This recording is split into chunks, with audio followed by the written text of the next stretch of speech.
started sleeping with my pastor because I needed a child. My pastor has 7 children and I and my husband has none. We've been married for 7 good years with no child. My husband and I are medically certified. We did all sorts of tests. They all confirmed that we are medically okay. I used to go to my pastor for prayers and counseling. At first, he would counsel and pray for me until one day he said to me, "Sister Margaret, do you know that God can use me to bless you with a child?" In fact, it has happened before with one of our church members. God blessed her with a child through me. Can be the next in line. I asked him how, because we're coming for prayers and counseling, yet nothing has happened. He laughed and said, "That's not what I meant." At the end, he convinced me to sleep with him, that within the space of 1 month, I would become pregnant. And I started sleeping with him because I was desperate to have a child. He told me to come for counseling whenever I'm ovulating. And the thing is, my husband is also tracking my ovulation. So whenever I'm ovulating, I would go for counseling, sleep with my pastor during the day, and then come back and sleep with my husband at night. I didn't really care. All I wanted was to have a child, not minding who the father is. After doing this continuously for 5 months, I still didn't get pregnant. I went to my pastor and said,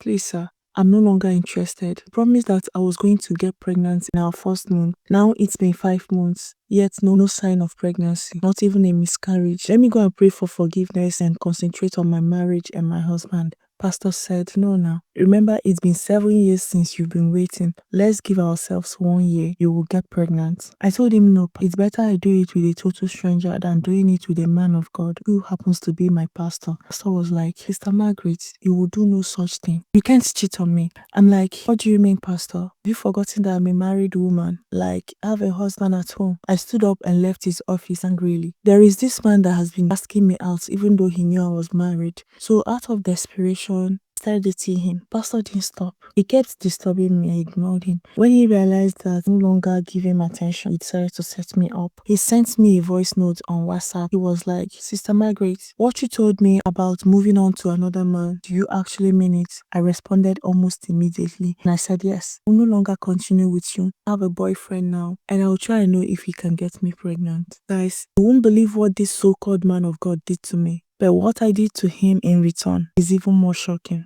Go to part 2. See you there.